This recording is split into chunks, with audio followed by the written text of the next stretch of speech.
All right. So, here we are. We're at number 12. This would be our 14th card that we've talked about. We have the Hangman. Now, all right, so we've gone over the journey of the Fool, and the Fool has become the Hermit. And the Hermit has explored the hidden depths of his reality. He has witnessed the cycles and the recursiveness of reality. And he's got a glimpse of justice, right?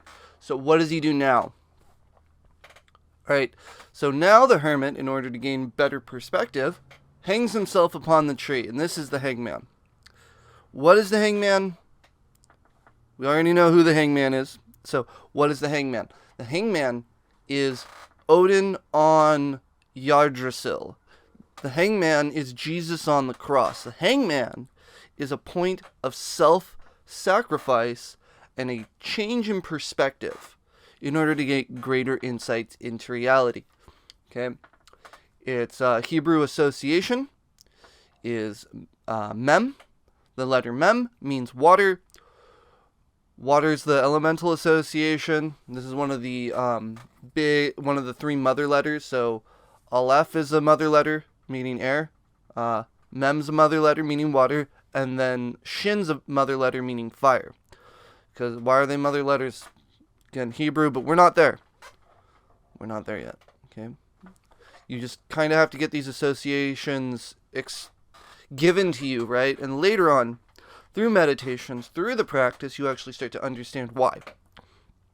Now, the Hangman dips himself into the unconscious, the subconscious, right? This is represented through the whole idea of being flipped upside down, right? So he has to view the world through a different reality, through a different lens, through a different way. So he views everything upside down, right? And this was who was I'm not a scholar on early Christian church, right? But there was definitely one of the guys who got crucified, who's all like, nah, I can't do it the same way Jesus did. Do me upside down, right? That's where this is from. And this is the understanding that the world is all topsy-turvy, and the only way to view it is upside down because it's already an upside down world. Clown world, right? So, the Hangman, he hangs himself up on the tree. And in every depiction, there's always the funny thing with the leg, right? This is because the Hangman is actually a Masonic card. There's a few Masonic cards out there, alright? And, I'm not one of those people who are like, oh, the Masons control the world. Maybe some Masons are. Maybe some Masons aren't. My understanding of Masons is they're a specific school that learned how to put spirits into buildings, right? And that's a whole other deal. But this is one of the Masonic cards because it expresses one of the Masonic virtues. There's 4 Masonic virtues. I can only think of like 3 off the top of my head. It's, or maybe just 2. Silence, prudence, strength. So strength, prudence, silence, and then silence is supposed to be the last one, and then I forget what the other one is because I'm not a Mason. So this card, and I remember seeing this so I went to Esotericon in 2019, which was really cool. I went with a former friend before he egoed out and started being a little bitch. But anyways, I went there and I got to meet Lon Milo Duquette. I completely missed Poke Runyon because I didn't recognize him, but I did get to see Frater Solomon, right? The guy from the Dark Mirror of Magic who's all like, War upon an Eastern Star. All my occultists out there, you know what I'm talking about, right? I got to meet that guy, right? But while I was there, I actually got to witness a Mason give a lecture about the tarot and the cards that are basically giving off the virtues of Masonry. Strength, prudence. Can't remember the third, right? I cannot, for the life of me, remember the third one. I'm sure it'll come. But he basically was explaining how the Hangman if you turned it upside down in the Rider Waite deck, right? So he's got his hands and they're behind him. And so it's only if you flip it upside down, right? And then he's just sort of leaning up against a tree, right? And he's just keeping to itself, silence, right? Strength, prudence. What was it? What was it? Straight up, it was the strength card, the 6 of discs. I think it was perseverance, or it might have been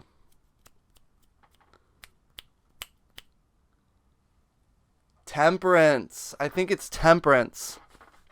Strength, prudence, temperance, silence. I think that's it. I think that's it. I'll have to look it up, and we'll figure this shit out. But anyway, so he was talking about how the hangman flips upside down. It's a good representation of the idea of silence, as of being coy, of having the right thing, but not you're not trying to ruin other people's good times and destroy their illusion.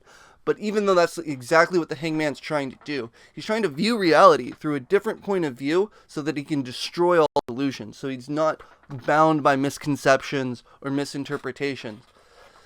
This is why the self-sacrifice into the subconscious waters, because water represents emotions, right? So you're actually diving into your emotions. This was explained by Darth Vader when he was telling Luke that he was his father. Search your feelings. You know it to be true. That doesn't mean, hey, your feelings, your feels, figure out your feels. No. It's look and examine how you actually feel about it and why you're actually feeling that way about it. And then realize the truth that is obscured by your emotions. Search your feelings. You know it to be true. Okay?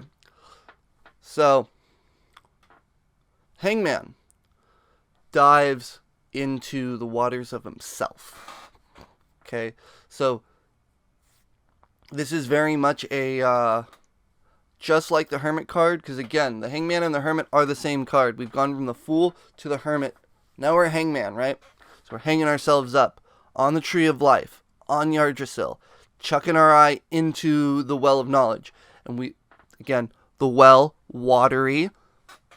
The Odinic tradition, the Norse tradition, is exactly the same, because all of us Western people were exactly the same. We think exactly alike, just different sort of drapery, different sort of themes, right? But the same sort of overarching message. So this card is all about diving into the subconscious, not only of yourself, but of the world, right? This is a good card to explain actual study of occultism, is you don't pick and choose, right? You dive into it. You figure it all out, and then you come up with your conclusions. You just don't just accept it, but you accept the fact that you need to surrender to it for a moment, for a time. So you have to actually let it wash over you. Another good analogy of this would be the mantra that Paul Muad'Dib does in Dune when he's flying through the sandstorm, where it's I will not fear, I will let the fear wash over me. Fear is a little death. Fear is the mind killer. Fear is the little death which brings about all death. That's this sort of thing, is that the same sentiment expressed through Paul Muad'Dib's Bene Gesserit mantra to get through that is the same idea, as you allow the emotions to wash over you in the Hangman.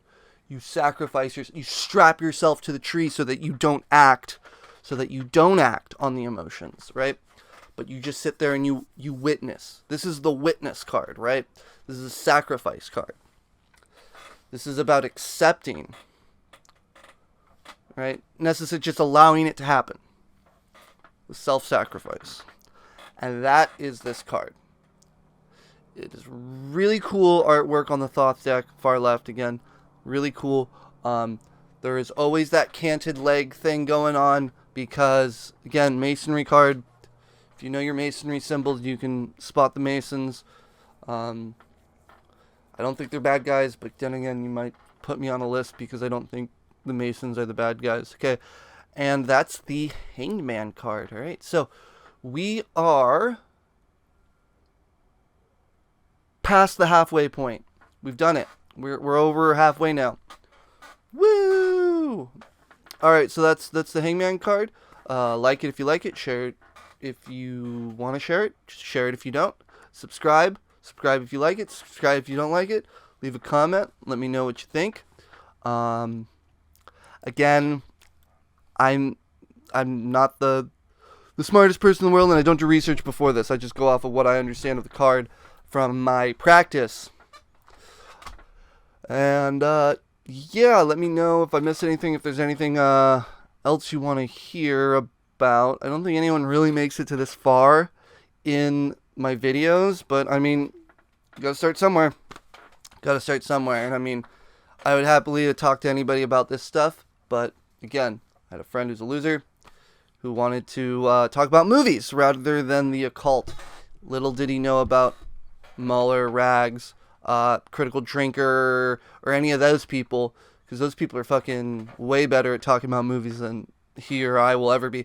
But yeah, so that's the Hangman. Hangman's about sex sacrifice, the Witness, but also, again, diving into the waters and restraining yourself from acting on it during that time, right? So this is the end of the kind of lower sort of part of the major arcana. This is it. Actually, this is also the beginning of the next level of the arcana, which is more of the... So you got the microcosm arcana, which is the first 11 cards. Why is it 11? Because the Fool is not a card. It's not a number, but we still count it as a card, right? So 1 through 11, right? That is the first part of the minor arcana, or the macrocosmic. Sorry, so it's the major arcana, but it's the macrocosm or microcosmic major arcana. The next level is the macrocosmic major arcana. So what you have is you have personal dealings, and then you have impersonal with the macrocosmic. So you get the microcosmic and the macrocosmic, and we're already done with the microcosmic. We're finished with that. We're done with it. It's over.